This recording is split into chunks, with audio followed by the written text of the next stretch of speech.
Welcome, ladies and gentlemen. I hope you're all doing well. And today, my friends, we're back with a community showdown. It's going to be the Beastmen led by Dog Person facing off against Vampire Coast and Drakons. Looks like Morker the Shadowgave versus the dreaded Solastra Unsummon. And I think it is going to be the Unsummon variant with 2 Depth Guard and an army this big. I think it is going to be Foot Solastra. Granted, I do think that Crab Solastra is actually not bad against Beastmen. Minotaurs with Great Weapons are obviously good at taking her down, but if you have like pistol mobs and plenty of like support shooting pieces, some Depth Guard with polearms, you can really support her quite well. Now for the Beastmen army, it is going to be UNGOR Raider spam. UNGOR Raiders are really, really good. These guys, obviously, you look at them, you're like, wow, their stats aren't that great. Now, what's so awesome about them? Well, they have stock, so they can creep up on you. They're dirt cheap, and the ability to kind of like ambush your opponent is huge on these dudes. And yeah, they kill zombies pretty effectively, right? Their decent 115 range can outrange the pistol mobs, I suppose. Although, wait, did they buff that? I could have sworn that the basic gunnery mobs used to have 90 range. That must have been a change. Okay, I've been doing this a long time. The stats have changed over the years. Nonetheless, we do have UNGOR Spearman Herd in the secondary row. Morker the Shadowgave is a great choice here. He's basically impossible for Vampire Coast to snipe. You just sit him somewhere. He's a permanent capture weight. He brings out 2 units of Chaos Spawn. What's not to love? We have the Milk Cows of Kalkengard, as well as Minotaurs with Great Weapons to deal with crabs. A pretty well-rounded army. Now, for the forces of the Vampire Coast, it is going to be pistol mobs in the front. We do have deckhand mobs in the shadows, bomber mobs, and also some animated hulks. So quite a bit of fun. Solastra, of course, is going to be used as a cheese character, so I really hope CA patches this. It's such a lame strategy, but basically you just bring out Solastra with only the Knights Errant summon. You cast the Knights Errant, and then you unsummon Solastra, getting basically a half gold refund, and you're getting a really powerful summon ability for like dirt cheap and also avoiding your Lord sniping penalty. I'm actually working on a video of like changes I would like to see for domination in general. Hopefully it'll be something that we can get some feedback, but nonetheless, animated hulks on the way up, and in the back we do have the bomber mobs and bomber mobs. So yeah, it's basically a big zombie tide. What you're going to see pretty soon is Vampire Coast summoning in probably a vampire caster of some sort with the Raised Dead or Invocation. Although with an army like this, maybe just Winds of Death to try and like crush through gore herds and whatnot. So we'll have to see how this all unfolds. On the backside here, we do have UNGOR Raiders, Blackhorn Ravagers as well. A very, very good choice. These guys are shielded and just have great stats. They can just butcher through zombies all day and are somewhat durable against some of the shooting. It is going to be a Brave Shaman of Shadows, Brave Shaman of Pit of Shades, I would wager. If you can catch the Bomber Mobs and the Depth Guard, other pieces like that, it can certainly do very well. And now we're going to be seeing Solastra moving up and using her Knights Errant summon and then just basically going invisible from there. In the backfield, the first summon is going to be a Vampire Caster on foot with Winds of Death and an Invocation. A good call. The summons are okay against Beastmen, but generally speaking, Winds of Death is something that can really turn the tide of a game, right? If you get a big Winds of Death like right down the pipe on these guys, that can just crush the whole Beastmen formation. On the far side, we do have Raiders engaging versus pistol mobs, and you can see they're doing pretty well. We do also get Centaurs being summoned in. Centaurs are a great choice here. They will be able to dive in. They're shielded, have really, really decent charge bonus at 46 there, and will be able to crush these gunnery mobs, although there are halberds in support. Now we get the cheese coming out, so we get the Knights Errant, but Knights Errant being intercepted by Minotaurs with Great Weapons is a good counterplay. The Minotaurs will take maybe 30% damage, and they will be able to deal with them. Solastra is going to be unsummoned to get the refund, and then she'll be back shortly, I would imagine. On the other side, Big Pit of Shade's going to be going down from Dog Person. We do also see Morker the Shadowgave moving in as the UNGOR Raiders. You see what I'm saying, man? They sneak up, they ambush. Your opponent doesn't know where they're positioned, so they can't really play accordingly. And then you get in there and you get that big blast. And also a beautiful spawn summon. So we get a Pit of Shades, we get a spawn summon. Morker also moving over, and a great Winds of Death there. Yeah, it only hit 1 unit, but even still, it does flatten that 1 unit. So that was still a good Winds of Death, shutting down one of the archer units. Beastmen summoning in gore herds, and it looks like a lot of the units are in reserve, just kind of defending the objectives. But overall, that initial engagement by the Beastmen was very good. Several of these pistol units are going down, Morkers causing some disruption, and those Knights Errant, those damned Knights Errant, still a bit of a problem. They did slip past some of the Minotaurs. Granted, they will be disappearing here in about 20 seconds. So we will see how the tides of battle turn. Centaurs pulled back from combat. Good screening here by Drakons. Drakons able to get out and get his halberds to push those Centaurs away. Granted, gore herds are going to catch the overextending halberd units and just cut them to pieces. And the objective not taken by the Beastmen. A little bit of a mistake there. Definitely want to grab that and, get that clock going against the old Vampire Coast. Sometimes the undead can grind pretty well with you, so you want to end the game as quickly as possible.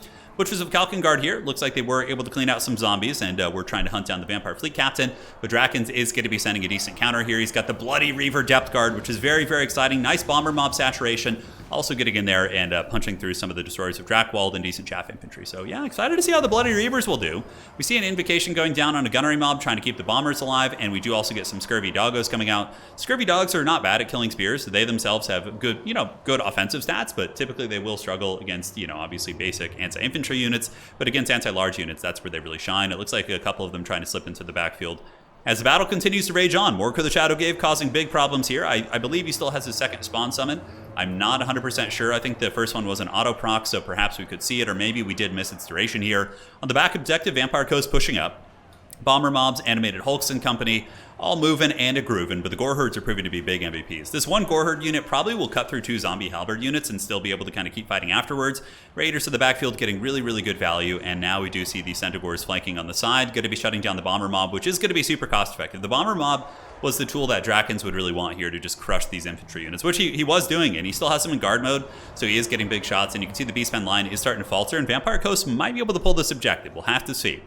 On the side objective, we got more Gore still fighting, and Butchers of Kalkengard being absolute chads. One of the better units on the roster for sure. These angry milk cows do not mess around, but the Bloody Reaver Depth Guard are relatively speaking on top of them. And the Bloody Reavers, very solid anti-large unit, and they do also have the ward save ability, but we'll see if that comes into play.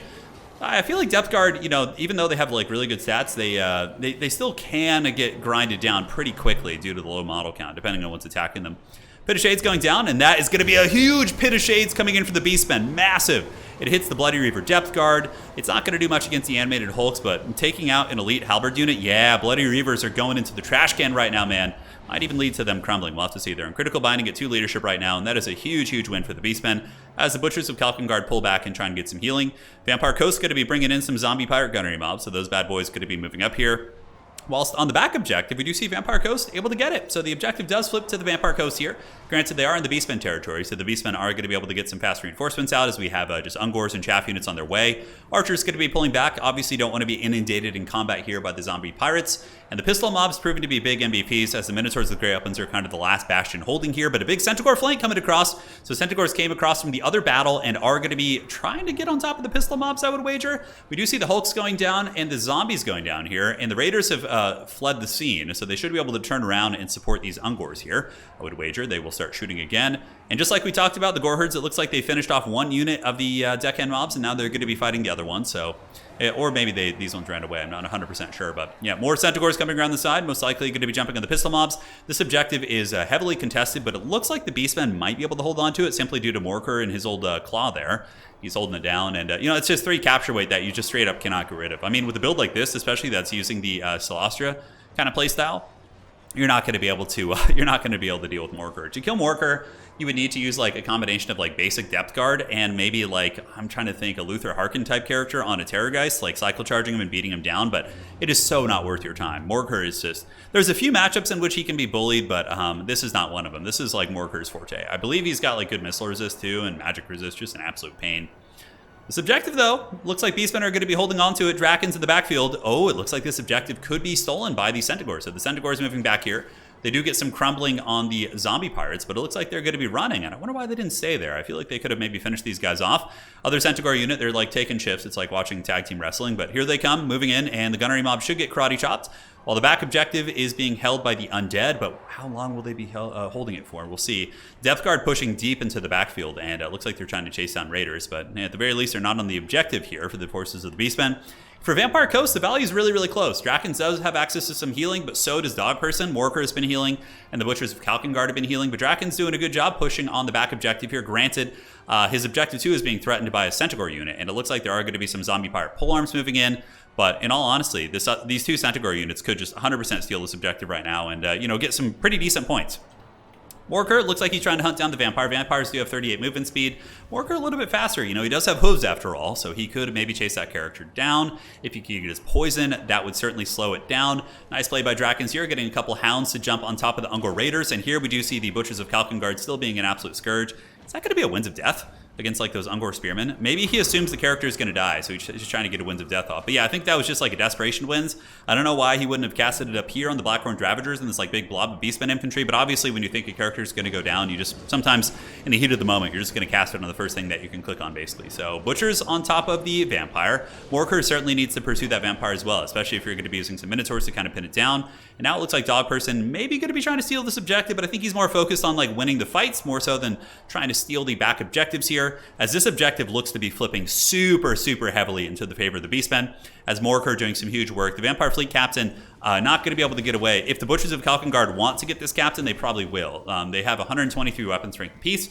So basically, 3 of these Minotaur models is the equivalent of like Morker hitting you. And that's a unit of like 12 of them. But they're not all attacking at once. You need to make sure to get us around, like move past them, and then issue an attack order. But the Vampire Captain going down is going to be pretty big. Pit of Shades in the back on the Vampire Gunnery mobs, shutting down some of the shooting, which could threaten the Butchers of Kalkengard, as the Centaurs do flank around and just crush this position. So I do see the Beastmen taking over this game here, as we do have UNGOR herds moving up. On the backfield, we got more Centaurs coming across. And in the back, we do have UNGOR Raiders blasting on away into the Depth Guard polearms. This is turbo cost effective. Depth Guard are not shielded. They do have armor, which is going to mitigate some of the damage. But even still, this is extremely rough. And even if they wanted to chase the Raiders, you could probably just summon a Centaur unit, rear charge them, crumble their leadership, and finish them off. So the Beastmen, though they are behind on points, they are going to get the win. They were ahead on 2,000 value. I think the Vampire Coast player knew it was over, and he's going to tap out, sparing us another 3 or 4 minutes of just, the Beastmen cleaning things up, essentially. So GG, really fun stuff. Dog Person, of course, one of the resident Beastmen players in the community. Always fun to see them in action and see that they're a viable competitive faction. Vampire Coast is considered to be like top 3, top 4, I would say. They're really, really good, and the fact that Beastmen can have a good matchup against them really says a lot about balance. I honestly think if you nerfed Vampire Counts and Slaanesh and then buffed like the bottom 2 factions, I think we'd be in a really good spot of like a relatively healthy meta, at least in domination. I know Land Battle's a different beast. It has its own issues, but yeah, like Slaanesh I don't think is as overpowered in Land Battles. It's more of a domination thing. But yeah, overall, GG, well played. Hopefully you guys enjoyed that one. Taking a look, Slaughter got her summon out. Depth Guard polearms, not bad. How'd the Bloody Reavers do? Hey, they didn't do badly. So that was pretty fun stuff. GG, guys. See you next time. That's it. We'll be back with some fun replay soon. Cheers.